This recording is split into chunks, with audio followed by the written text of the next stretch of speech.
दोस्तों, मेरा नाम है कुमकुम बिनवाल। महाराष्ट्र के चुनाव में मात्र 4 दिन बचे हैं, ओनली 4 डेज। ये एक बहुत ही ऐतिहासिक और बहुत ही महत्वपूर्ण चुनाव है दोस्तों, न केवल एनडीए के लिए बल्कि इंडिया के लिए। लेकिन इस बीच ठीक चुनाव से 4 दिन पहले हो गई है चुनाव में ध्रुव राठी की एंट्री। याद कीजिए दोस्तों, लोकसभा चुनाव के हर चरण के मतदान की एक रात पहले ध्रुव राठी एक वीडियो शेयर किया करते थे। उस वीडियो के जरिए वो मोदी सरकार की कलई खोला करते थे। हालत ये हो गई कि अंत के चरणों तक आते आते ध्रुव राठी न केवल मोदी सरकार से सवाल पूछने लगे बल्कि बीजेपी आईटी सेल की धज्जियां भी उड़ाने लगे। तो ध्रुव राठी की इन वीडियो से सोशल मीडिया में एक तहलका मचा, सोशल मीडिया में बज़ क्रिएट हुआ। हर लोकसभा चुनाव के मतदान के दिन मुझे याद है सोशल मीडिया में मतदान के साथ साथ ध्रुव राठी की वीडियो की भी चर्चा होती थी। और ध्रुव राठी की फैन फॉलोइंग बहुत जबरदस्त है दोस्तों। और इस फैन फॉलोइंग में सबसे ज्यादा जो लोग हैं वो बिल्कुल युवा हैं, टीनेजर्स हैं, फर्स्ट टाइम वोटर्स हैं। और जो बातें ध्रुव राठी ने बोली वो जाहिर तौर पर मोदी सरकार को काफी नुकसान पहुंचा गई। और दोस्तों, अब महाराष्ट्र के चुनाव से पहले एक बहुत ही इंपॉर्टेंट वीडियो बनाया है ध्रुव राठी ने। अगर आप देखें तो इस वीडियो को लाखों लोग देख चुके हैं और कुछ घंटे पहले ये वीडियो अपलोड हुआ है। महाराष्ट्र के चुनाव पर ये वीडियो है।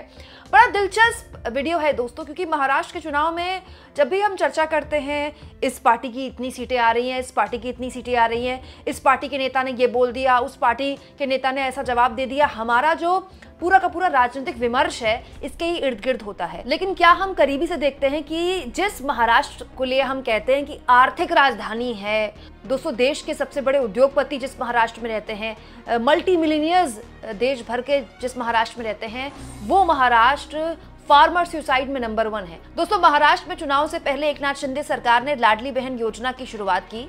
और इस योजना के जरिए न केवल एनडीए बल्कि मोदी जी भी अब चाहते हैं कि उनकी पार्टी सत्ता में आ जाए। मोदी जी घूम घूम कर महाराष्ट्र में यही प्रचार कर रहे हैं लाडली बहन योजना के लिए।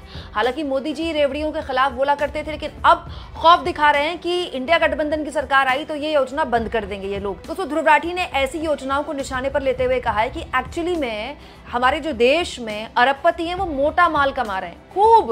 वहीं दूसरी ओर जो गरीब आदमी है उसके साथ मजाक किया जाता है ऐसी योजनाएं ठीक चुनाव से पहले लागू करके, जैसे लगता है उसके मुंह पे पैसा मारा जा रहा हो।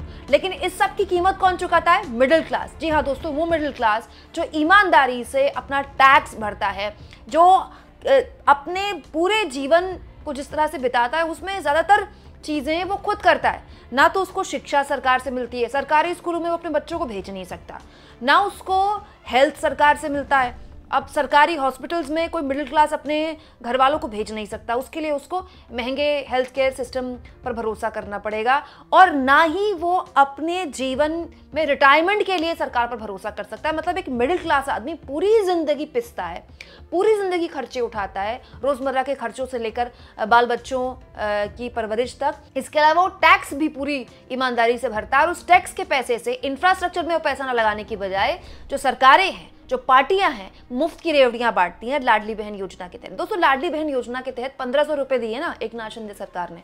अब 1500 रुपए महीना, आप सोचिए एक दिन का अगर आप हिसाब लगाएं तो 50 रुपए पड़ता है। कितने शर्म की बात है। 50 रुपए में दोस्तों ठेले में पकौड़े नहीं मिल रहे हैं आजकल। 50 रुपए में 1 किलो आलू और प्याज खरीदना मुश्किल हो गया है।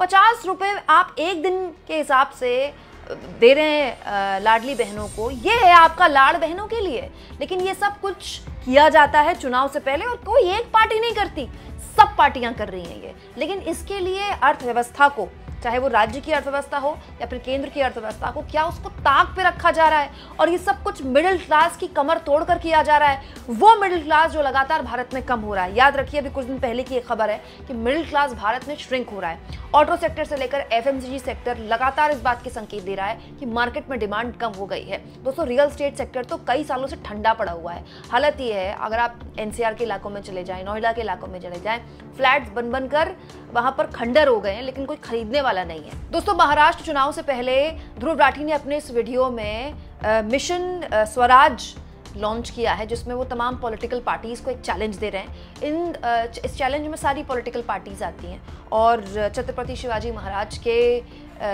सपनों पर आधारित ये मिशन स्वराज, जिसको लेकर ये पूरा का पूरा वीडियो ध्रुव राठी ने बनाया है।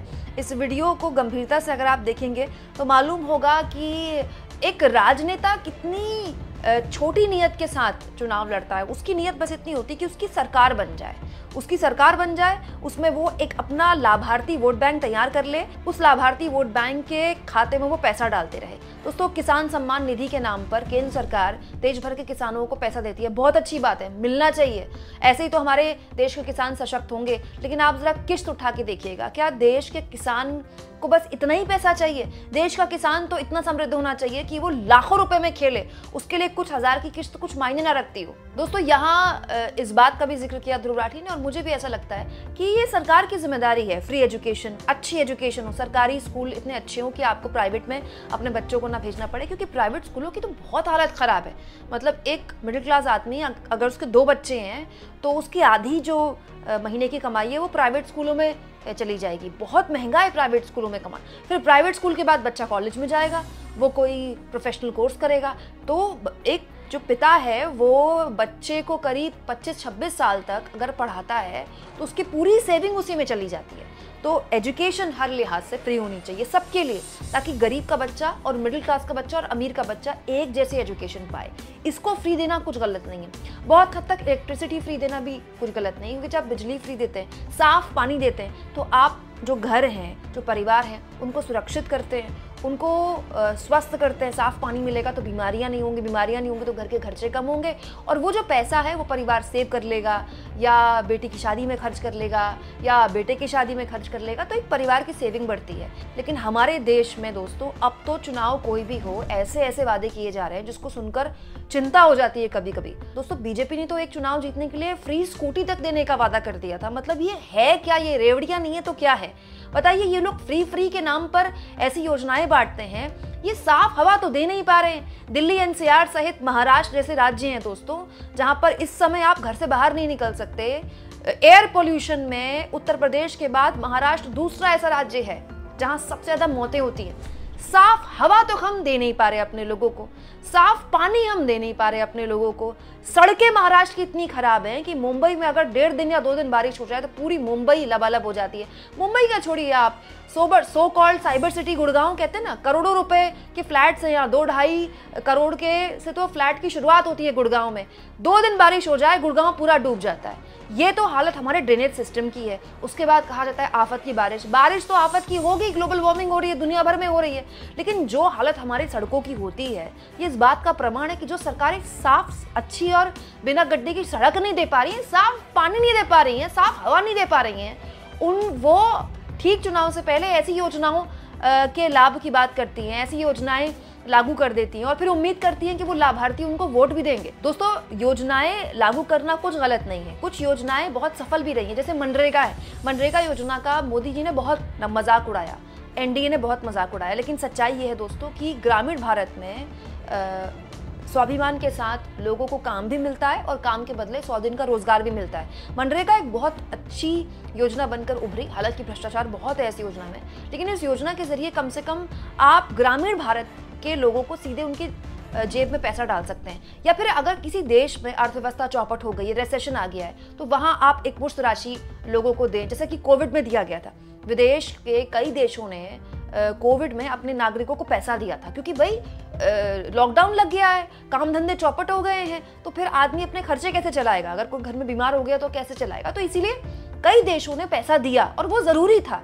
लेकिन ऐसी योजनाएं चुनाव से पहले ये उम्मीद करते हुए कि अब हमने आपको पैसे दे दिए, अब आप हमको वोट दीजिए, ये गरीबों के साथ मजाक नहीं तो और क्या है। और उससे भी ज्यादा ये आप अर्थव्यवस्था के साथ जो कर रहे हैं, पता नहीं प्रधानमंत्री मोदी को अब चिंता क्यों नहीं होती है। पहले तो उनको बहुत चिंता होती थी कि ये जो रेवड़ियां है वो अर्थव्यवस्था को चौपट कर देंगी। दोस्तों, आपको ध्रुव राठी की ये वीडियो कैसी लगी? क्या आपको लगता है कि जो चुनाव के मुद्दे ध्रुव राठी ने उठाए हैं वो जमीन पर लोगों को सोचने पर मजबूर करेंगे? कमेंट बॉक्स में जरूर लिखें और जितना हो सके चैनल को शेयर करें, सब्सक्राइब करें और थैंक्स और ज्वाइन के ऑप्शन से अगर आप चाहें तो कुछ आर्थिक मदद भी चैनल की जरूर करें।